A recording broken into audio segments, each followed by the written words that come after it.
know because you listen to Pump It Up. Hosting the show solo today. Derek Terry, our co-host, dealing with a death in the family. His grandfather just passed away.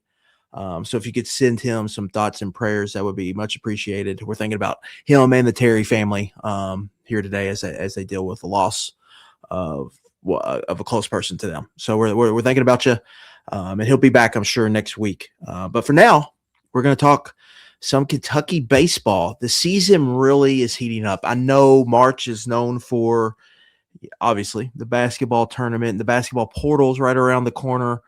Spring practice is rocking and rolling right now. Will Stein and them have a bunch of targets on campus. Recruiting is really heating up for them. Spring game is less than a month away now, April 18th. Be out there for the spring game. But Kentucky's baseball season is really starting to heat up.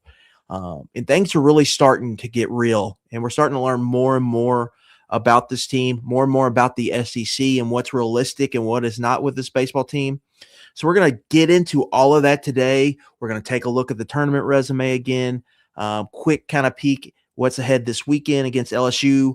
But before we do that, we're going to turn back the clock, look at what happened against Ole Miss, kind of how that shook out and how they lost the first series of the season, but why it's not necessarily, it's a game a series you would have liked to get and you had a chance to steal it, but it's not necessarily a bad thing. They're still right where they need to be here.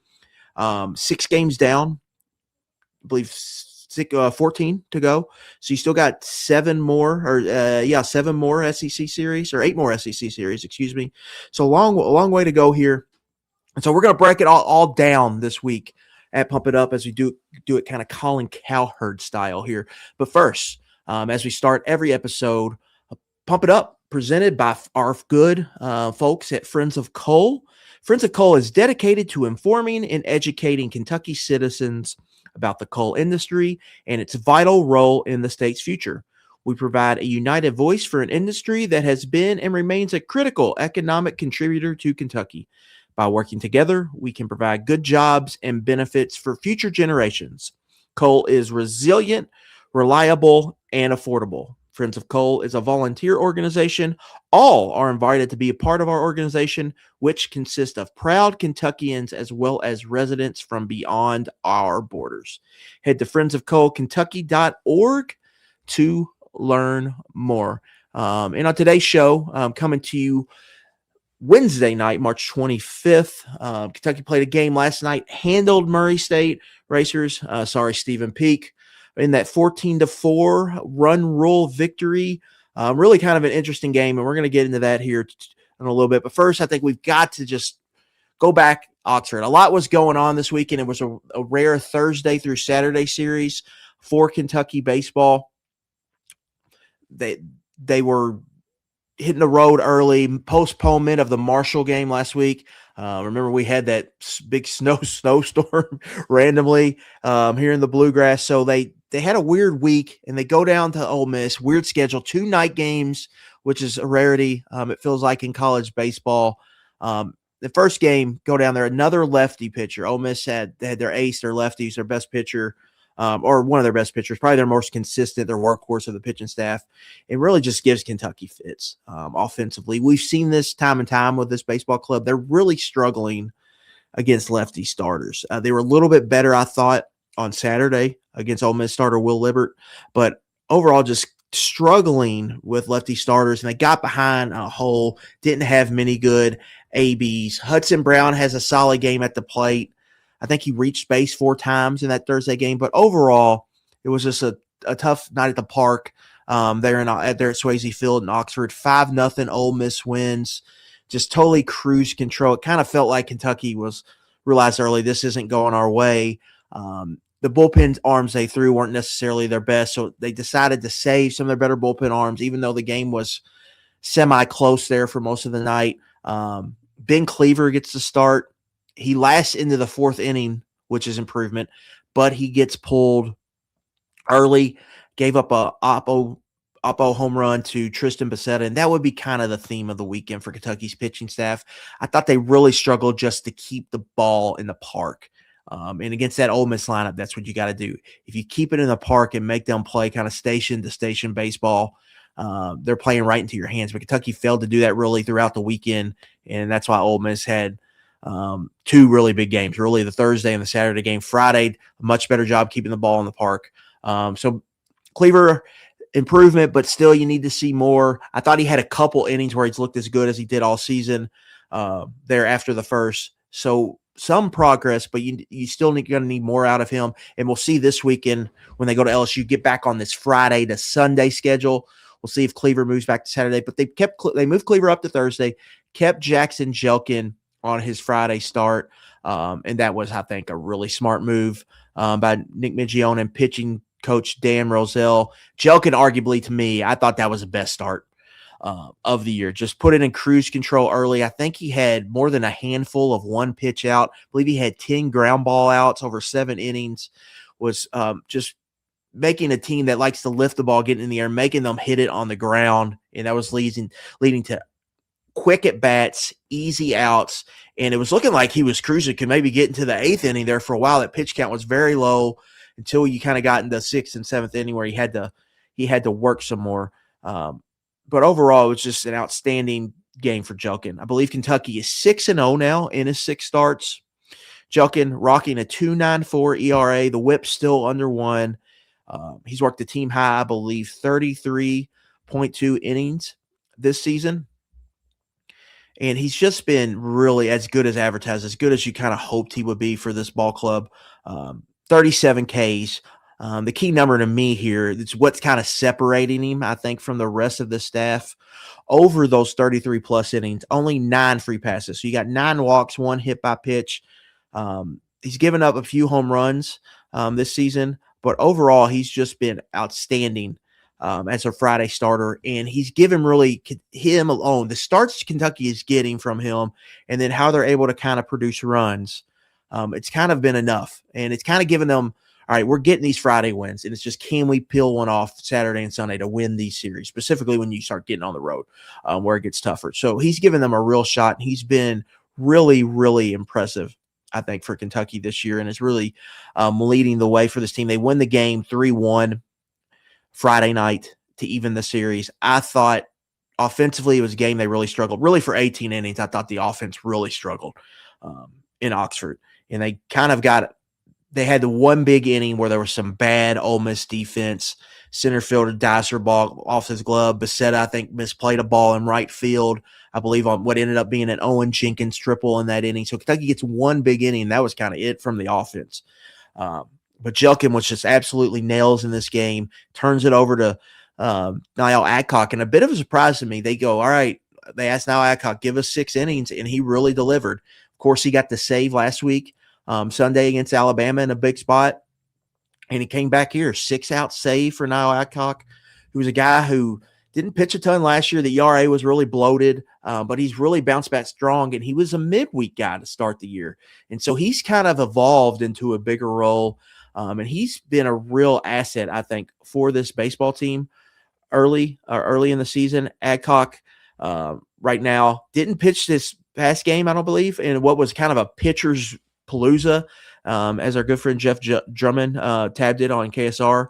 But 9 appearances, 2 saves, 1-1 record, 2.61 ERA, 1.16 whip, 10.1 innings worked, 15 Ks, and again, the free pass number down, 4 walks and hit by pitches for Adcock. So he's been really quietly nails. I believe his last 5 to 6 outings here, he has not given up a run.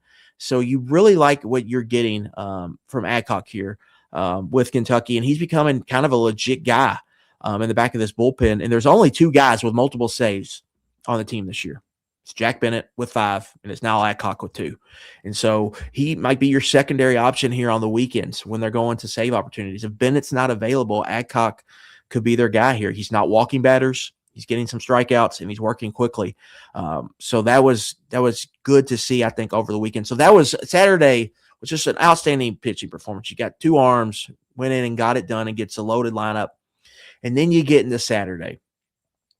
And we've mentioned kind of free passes. Nate Harris has done some really, really good things, I think, for this team so far. He's had some lights out starts. The one game they lost against Evansville, I thought he pitched really, really well. Really kind of deserved to win that game. And then he had a really good performance last week against Alabama. But he's also had some short outings and short stints where he's gotten into trouble. And the free passes is a major reason why, to me. Harris up over 25 innings worked. He's up at 18 walks and hit by pitches in those innings. So that number is just a little too high for you right now. And he gives up his not really home run, his only home run of the season, gives it up there in the fourth. And really the control. Harris was kind of cruising through three, loses control, gives up a grand slam to Ole Miss, and that kind of opened the floodgates and started the shootout. Kentucky bounces back, gets some runs, hits some balls out of the ballpark. Carson Hansen, excuse me. It was Carson Granson on Saturday. He knocks one into the right field, right over the right field fence, I believe in the Ole Miss bullpen. Grand slam, gets Kentucky the lead back. Luke Lawrence adds an RBI single. Tyler Bell comes back, hits a home run from the right side over left field fence, his second big fly of the season. So you got the offense. It was just a bullpen was not able to hold it down. Harris has to leave in the fourth. They turn it to Jack Bennett, their best arm in the bullpen. He settles things down, has to work out of some jams, but gives Kentucky 3 innings, and you turn it over there in the seventh. And you got Connor Madison, who's been outstanding for you. He's got the Bugs Bunny changeup, but Ole Miss really jumps on him, and he's not able to, I don't believe, record an out, and gives up a big home run. And then Berkeley Bounds comes in, and he has up and down moments there. So for Kentucky, the bullpen, just a disappointing performance because you had a chance to win the game, and you did not have to work a bunch of innings, I thought, for Kentucky this weekend. But the problem was you had 2 really short starts from Cleaver and Harris. Both were pulled in the fourth. You know, if either one of those gives you another inning or another 5 to 6 outs, you know, you might be able to win the series. So that was unfortunate that you kind of had a multi-run lead, 7th inning, feel like you can get it home. The bullpen was just really good for you, even though it kind of played with fire against Alabama, but they got burned, I thought, this weekend in Oxford. And the big problem was just keeping the ball in the ballpark. And as we know, the SEC got some heavy hitters, some big boppers in this league. And so you're going to have to try to keep that ball in the park as much as possible, because Kentucky's not a team that wants to get into a home run derby. It's just not going to be that's not their style. It's not their MO. It's not where they're going to be comfortable. It's not playing to their strengths. However you want to categorize that. They do not want to get into these home run paloozas. And that's what this series kind of turned into. Friday, they were able to keep the ball in the park for the most part. Thursday and Saturday, they were not, and it led to some bad moments. And felt like a series you could have won. You let it slip away, specifically on Saturday. You let that game slip away, and you don't want that to become kind of a trend. So everything kind of goes hand in hand in baseball. So you've got to, like, you don't want your bullpen to eat a bunch of innings. Well, you need to get length from your starters. Kentucky really didn't get that. Specifically having to double dip that was a tough situation, I thought, over the weekend, even though they had it kind of backloaded, I thought, for Saturday, with Bennett and Madison not being used yet, with Bounds not being used yet. They had kind of it teed up for them to go and win it, and they weren't able to close the deal. So that was unfortunate. But overall, it's not a loss that's really going to hurt you, a series loss that's really going to hurt you against Ole Miss. But it's just something. It felt like something that could maybe sting the resume later when you're looking up. It's like, man, if we could have got that game, where are we going to be in the standings, or how big of a difference will that matter come SEC tournament seeding time or whatnot? It was not a great weekend for the offense. I know we're kind of hung up on the pitching here, but offensively, I believe they scored 12 runs over 3 games, 4 runs per game. That's typically not going to be enough to win an SEC series. They were able to win one game, and that they only had 3 runs in that game. It was a 9. They only got 9 of the 12 in one game. So it wasn't a great offensive performance. And then the Murray State game this week, 14-4, but only 5 hits. Now, you got to give them credit because they grinded out walks. They made Murray State's staff throw strikes, which they were struggling with. But they only had, I believe, 5 hits, 14 runs on 5 hits here. I believe Ethan Hindle's double down the left field line was the only one for extra bases. So we're seeing kind of the up and down roller coaster nature of this offense, which for anyone that follows baseball, closely follows a team, when you have a team that doesn't have a ton of power, it can kind of come in waves. There's going to be stretches where they arrive, like the Alabama opening win, or I believe they hit 4 home runs. And there's going to be stretches where there's just feels like there's droughts and there's not much power going on. And that's kind of, we felt like one here, or feel like we're in one here with Kentucky. The Ole Miss series, the K rates got ramped up there. They were striking out too much. For Kentucky, they're never going to be an offense driven by home run, but they are driven by OBP to me. They're driven by on base percentage. They're driven by, can you get on base? And then can you put enough pressure on the defense to where Kentucky's run game, the volume's just going to add up where eventually they're going to break through and score some runs. I thought Ole Miss catcher Austin Foley, who started his career at Kentucky, was awesome defensively on the weekend, keeping Kentucky's run game at bay. We've seen the delay steals really have a lot of success this year. They did not have much success over the weekend, and so that was unfortunate. But again, I just think they were striking out too much, specifically Thursday and Friday. So I keep getting these days mixed up with the Thursday through Saturday series, game 1, game 2. And so that was unfortunate, but it's just the up and down, I think, kind of nature of this offense. And really, offensively, there's a few things going on, right? They haven't had Bell, which made a big, I think, dent in the offense. They've gotten him back, and outside of the 2 games against Bama, he's been kind of a mainstay in the lineup here over the last 3 weekends. Ole Miss didn't have his best series, but hit a big home run, I thought, on Saturday. And then he had a nice bases loaded at bat, I thought, against Murray that drove in a run, just patiently just taking the walk when it's there. So he's giving them a big lift, but they're also trying to tinker and figure things out. We've seen Tyler Cerny just totally in and out of the lineup. Entering this year, we thought he would be one of the more consistent hitters. He was very, very consistent at Indiana, and some of it is just he's been in and out of the lineup. Only hitting .238 now. He's only played in 14 of 24 games here for Kentucky. So he's missed, 10 games, a good chunk of the season. So he's only at here 42 at-bats early in the year. And really, since that St. John series, he's just missed a ton of games. And so they've missed a really important, I think, piece of their offense. Ryan Schwartz has been up and down. We've seen more signs of life from him recently. You still want to see him get going. But in left field, they're really changing things up. Scott Campbell was kind of the guy, the regular starter there. And then it feels like since the Alabama series, they've really switched that up. They're giving Carson Hansen a lot of run here. And we've even seen Will Marcy get a spot start. And even Braxton Van Cleve got a start against Ole Miss on Friday, I believe. So Hansen hit the big grand slam. You've seen the power numbers from him, and he had a strong home run rate and extra base hit rate for Kentucky last season, but sitting at just 3 extra base hits through 37 ABs so far this year. So giving you some slug, not a ton of slug, but giving you some slug there. And so it looks like he's kind of the right-handed guy they're going to run out there against the left-handed bat, against right-handed pitching. It looks like that's kind of his job. But the one thing with Bell and his injury situation is it takes away, I think, some of the lineup versatility that Kentucky would have had. And they're having to overcome that a little bit, because if Bell's playing shortstop, then you can play Lawrence at second. That's probably the regular lineup. And then you've got Hindle, maybe the DH or play third. And then you can, if Hindle's at third, if Cerny was out, right? Say Cerny's out, you could have played Hindle at third all this time. And then you could have had 2 of your outfielders batting where they're not been able to bat them. And it's just been, I think they've lost a little bit of their versatility.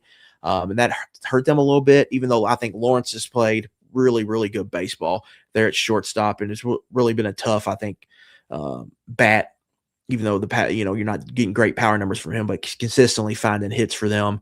Had another nice, little bloop RBI single against Murray State.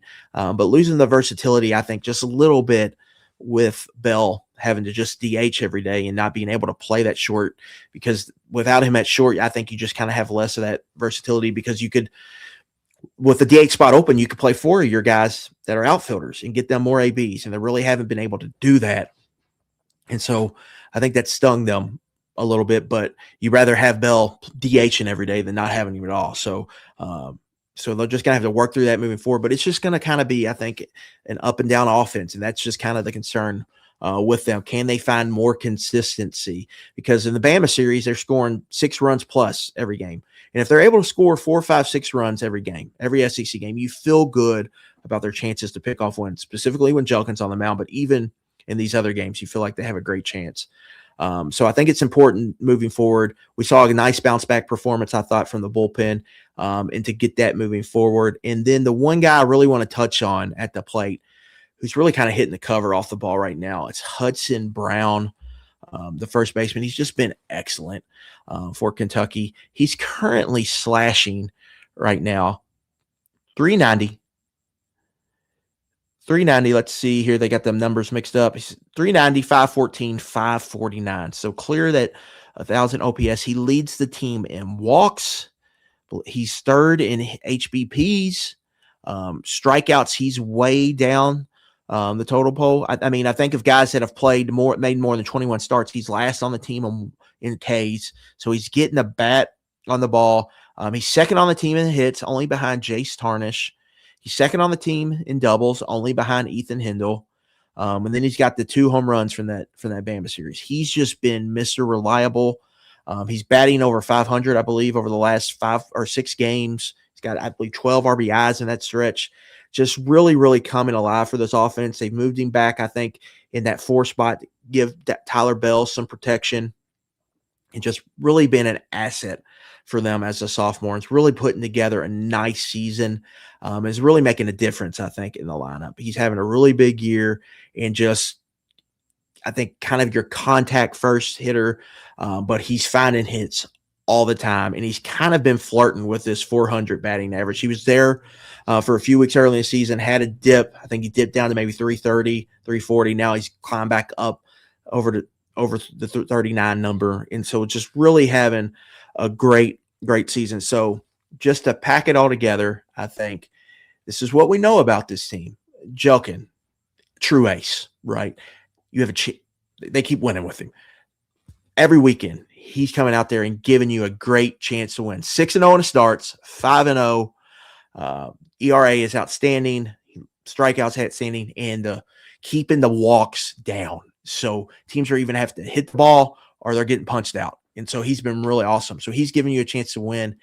And then Harris has been up and down. Cleaver's been more down and up. You need to get them going, and that goes hand in hand with the bullpen. You feel like they're in a good situation if they get the ball to Jack Bennett on a weekend.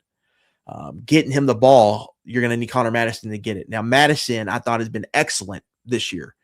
Just unfortunately had that real bad outing against Ole Miss, but you hope that's not a trend. But he's been excellent for you.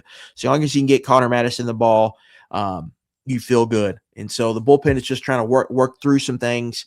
Can you, in some of these games, can you find a way to steal outs? Niall Adcock is potentially emerging as a guy to help you steal some outs over the weekend, and can some other guys emerge? Berkeley Bound's been kind of a revelation here, but it's still a big step up in competition for him. SEC, the EKU transfer, and then some other guys, I think, in position to get some looks here moving forward. So the bullpen, still a work in progress, but you feel good about a few of their pieces. And then offensively, again, they're never going to be a team that depends on the big fly, the home run. So it's got to be grinding out ABs, on base percentage, getting on, putting pressure on the defense consistently, and not striking out, making them earn outs. And so for Kentucky, I think it's going to be important moving forward. Avoid those strikeout numbers, get that on base percentage up, get on base, and then that's the way you're going to be able to score 5, 6, 7, 8 runs if you're able to consistently do that. And you're going to be in position, I think, to win a lot of games. And then they go to the box this weekend. It'll be a rowdy crowd, as it always is. Friday night, 6:30 local Central Time, first pitch, but only one night game. So maybe it won't be as rowdy here. Saturday afternoon, 2 p.m., and then Sunday afternoon, noon, all local time, Central Time to start. And so that'll be a game they're going to get into. We'll get into that in a little bit. And we're going to get into what the resume kind of looks like for Kentucky here just right now as we sit. But first, we are thrilled to have our friend Annie Ludicky sponsoring our baseball coverage this spring. He is a big baseball fan, and from his line of work, he has seen firsthand the fantastic traits that baseball players bring to the franchise world. Are you sick of your job? Ready to leave the corporate rat race? Want to diversify, build wealth, and or leave a legacy? Have a job and want a side hustle? Andy can help. Andy is franchise consultant as well as franchise owner and helps people find franchises that fit their skill sets, passions, and financial requirements. His services are 100% free, and he's here to help if you have any questions about business ownership. Head to myperfectfranchise.net to learn more, or you can text or call Andy at 404-973-9901. Again, you can text or call Andy at 404-973-9901, and head to myperfectfranchise.net if you'd like to see more information on that. Now, as always, or not always, most episodes, we're going to get into just kind of what Kentucky's tournament resume is. And so I just want to look at it again because there was a big development in the SEC this past weekend that helped Kentucky's resume that Kentucky had no part of. Alabama swept the Florida Gators at home, and that was a big boost and a big bounce back performance from them after they were swept by Kentucky. And so Kentucky's RPI got a little boost because of that. Now, Alabama's sitting at number 12 in RPI. Ole Miss sitting at 7. So Kentucky's got 6 quad 1 games now and own a 4-2 record in that. Quad 1, home 1 through 25, neutral 1 through 40, away 1 through 60. I guess many of you are familiar with basketball and know that. So Kentucky, big weekend for them. Not, you get it with win at Ole Miss, which helps. Those road wins help a lot, even if it's just one. So you get at least one there. And then Alabama kind of helps you there. Home wins, but they're top 12 or top 15 that's sitting there at number 12. Really helps. The Evansville loss is a quad 3 loss, but high volume there. Kentucky's 10-1 in quad 3. That's not going to hurt you. Morehead State sitting down there at 182 per the RPI.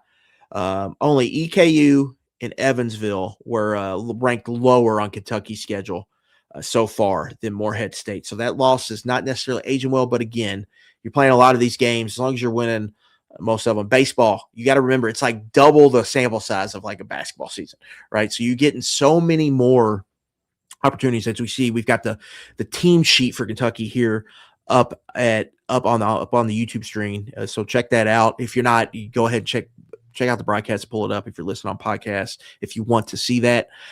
So overall, just doing building a really strong kind of resume here. Non-conference RPI sitting at 35, solid. Overall 13, 20-4, 7-3 road record. Again, we talked about a lot how important these road wins are to kind of gas up this RPI ranking. And again, Kentucky sitting in very much in host range right now. Host range 1 through 16 RPI. It's not just because you're in the top 16 RPI does not guarantee you're going to be a top 16 seed, but it sure does help. And Kentucky, if you project them out, they're going to have the wins here. So winning quad 1 record, pretty clean team sheet overall. They're sitting in a really good place. As bracket projections start to come out, I think you're going to see Kentucky seated in that like this 10 to 16 range. So they're, from a resume standpoint, they're in really good shape. Just got to keep winning games, and they got a big series this weekend. So resume-wise, they're sitting pretty. I know everyone's going to ask. It's going to be the big question as we get into April, as we get into May. Is Kentucky going to host? Are they going to host? Are they going to get a regional? Are they going to be maybe a national seed 1 through 8? What do they got to do to get a regional and host, guaranteed host super regional? We're going to be covering and tracking that, but just right now, so far, they're on pace, I think, to host. I believe we're the fourth would be the 4th time under Bengione, and I believe it's 10 years. 4 times in 10 years, they're pacing that way. Need to keep winning games, but they're going to have a great chance to host here, and that's what I think everybody wants. They want to go to KPP. They want to hear pump it up, right? For the moniker of the podcast, you want to hear that, and they're trending that way, but it's a long way to go. Kentucky right now, T1 in SEC standings. We got 7 teams locked in at a 4-2 record. So Kentucky was really, winning on Saturday from having sole possession of first place. But T1, and they've got next 2 up are LSU and Missouri. LSU sitting there at 2-4. They've lost both series 2-1 so far at Vandy, and then home against Oklahoma. They lost it. They dropped that Oklahoma series after winning game 1. So they're not having a great year here under Jay Johnson. They're not ranked right now, struggling a little bit, and they've lost a lot of home games at the box, which has been really surprising, specifically for a team that had this much kind of hype. And again, LSU, it's like with Ole Miss, it's going to be critical. Kentucky needs to keep the ball in the park. They keep the ball in the park and do not let it become a home run palooza. They're going to have a really good chance to win games down there. If they don't, it could be tough. And so that's going to be the same. Can you keep the ball in the park? And offensively, can you consistently put pressure on them by getting on base? And then week after, Missouri 1-5. Believe they were swept by Auburn. They won game 1 this weekend in Knoxville before Tennessee took the last 2 to take the series. So Missouri, they had a nice non-conference, sitting there at 15-3, but as expected, they were supposed to be expected to be one of the worst teams in the SEC, and that has played out so far. In the Kentucky, they've got series remaining against Florida, 3-3 in the league. They've got series remaining against Tennessee, 3-3 in the league, against Vanderbilt, 2-4 in the league, against Missouri, 1-5 in the league, against South Carolina, 1-5 in the league. I know it's early, so you don't want to get too ahead of your skis, but they've got some winnable series coming up here, and so that'll be all around the corner. Again, LSU, as we talked about, starts Friday through Sunday. First pitch 7:30 Eastern. Friday night, the Tigers, I believe they beat Louisiana Tech last night, so they're 17-9, 2-4. They've already lost 6 games, as I mentioned, at the box and dropped both SEC series. They do have neutral site wins, non-conference wins against Indiana, Notre Dame, and UCF. So they've beaten some legit power conference teams, but they've lost some really head-scratching games. And so Kentucky's going to go in here. Last time they were here, right, it was Paul Skeen's time. And they lost 0-2 in the Super Regional. Both those games kind of got away from them quickly, and of course we had the kind of weird rain delay to start that series. So Kentucky's going to look to bounce back and maybe wash that bad taste out of their mouth. So we'll have full coverage of that at KSR. Check us out at KS Board. We'll have the series thread up and running this week and telling you what you need to know, and I'll have a full breakdown of the LSU Fighting Tigers up on Friday. But the season's heating up. This is 2 big series coming up here for Kentucky, and we'll see what they can do. LSU, Missouri, and then a really tough Auburn series, April 10th through April 12th. Auburn, top 5 team right now. They did, I believe, just drop a series to Texas at home at Plainsman Park. But again, it's been a team that's played at top 5 level all year. So this opportunity feels like to bank some wins. And then the Louisville game on April 7th, midweek Tuesday game, I believe at Kentucky Proud Park is right around the corner. But before we get out of here, I do want to take some questions. We got some questions on the message board, KS Board. If you're not there, you need to check that out right now. 50% off sale going on over at KS Board for a spring sale. So much stuff going on right now. Well, we talked about football, basketball, roster building season. It's going to be absolutely nuts. We're talking about JMI, LLCs. I mean, just a little bit. College Sports Commission I'm writing about today. A lot is going on at KS Board, and that's the place you need to be. We do want to take some questions from our good friends at KS Board, and so we're going to do that before we get out of here. South End Josh asks, is it unreasonable to think Kentucky needs to take 2 of 3 at LSU and sweep Missouri in the next 2 series with both hanging out down the bottom of the standings? I think if you go 4-2, you're going to be happy. If you go 4-2 out of this, anything better, you feel great. The thing about baseball is there's always a series for every team. You win a series, you're not expected to win. You lose a series, you're not expected to lose. So for Kentucky, I think it's kind of played out. They were able to get the sweep in Alabama in a series you felt like they should win. They went 1-2 in a series you felt like they probably going to lose. Just almost good team. Top, roster wise, probably top 15 roster, and they got good pitching that week, and Ole Miss did. So they're right where they need to be, but you don't know how it's going to play out. It's a long season. You don't know who's going to be in the tank, who you're getting, when, and where. And so we'll see. I don't want to pigeonhole them that, but you want to keep winning. You want to win the Missouri series. Get one, and if you got a chance to win a game, finish it off against LSU. You get 4 wins out of these next 2 weekends, you're feeling, I think, really, really good about where this team is. And then you go 4-2 or better in that stretch. Then you might be talking about getting in the national seed range. Any Jack's Cat 0711 ask any red flags losing 2 or 3 Ole Miss despite the Rebels being ranked in the series was an Oxford? No, not necessarily. I think it was a series that maybe kind of exposed some of Kentucky's flaws with, the up and down nature of the offense, specifically when they're striking out as much as they are. And that's a worry, I think, when you get into bigger series this year. And then when you get into postseason play, they're really going to have to avoid that because they cannot lean on the big fly. And then the durations of starts outside of Jelkin. That's something they've got to get better at, I think, moving forward. You don't need them both to go long, but you need one of them to at least give you 5-6. If you can get that consistently, I think your bullpen's going to be in much better shape and you're going to be much better position without being stretched too thin. And now, again, I think they were in position. They was backloaded where they had the bullpen ready to win that last game, even with how it shook out. But having to throw Bennett so early probably didn't help you much. And so you need to be in a position where you're throwing Bennett in the late innings, not in the 4th, 5th, so you can have a potential to win the game when you've got him fresh and ready to go. So that was kind of my takeaway from the series. It maybe kind of expose them a little bit. If they can't keep the ball in the ballpark, and if these games, again, turn into home run paloozas, I don't love Kentucky's chances to win them.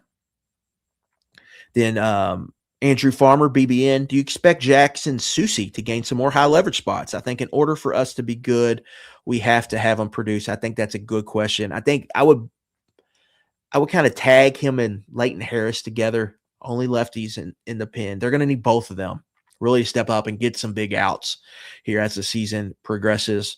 Soucy's having a pretty good year so far. Hasn't gotten a ton of opportunities just yet. But you have to think those will come eventually. So, yeah, I think he's going to be a big part of this bullpen, and they're going to need him in certain spots. Soucy's 7.2 innings so far, 2.35 ERA. Opponents are hitting 2.14 against him. He's at 7 strikeouts. I believe he's at 4 free passes, 4 walks hit by, or 4 walks hit by pitch. No, 3 walks hit by pitch. So keeping those down a little bit, but it's still early. So hasn't gotten a ton of work. So I think we'll see that more moving forward. And he didn't pitch, I believe, against Murray State. So he's probably going to have a big role this weekend at some point. With Marshall being tied for first place in the Sun Belt, Wildcat B asked, do we know when that game will be made up? Marshall is sitting 30th nationally in batting average while we are just outside of the top 50. Yeah, we don't know as of this. We'll see if anything opens up, but we do not know as of now. And I do think non-conference is going to get a little more tricky. Like, you got the 2 games against Louisville. Louisville's not having a great season. I think actually they'd probably be on the bubble right now if the tournament started today. But we're going to see the non-conference play heat up a little bit. And so maybe we'll see. But as of right now, that game has not been postponed. What is a reasonable SEC record that would put us in comfortable position to host a regional? Wagner Jack 65 says. Derek is the one that knows these numbers by heart because he's been following it for longer than me. But I think you're looking at 16 and 14 will be a winning record. It's probably close. I think you get to 17, you feel great. And I think you get to 18, 19, you're looking at national seed. So I think 16 could get you there. 17, you would feel really good. 17, that would be 17 and 13.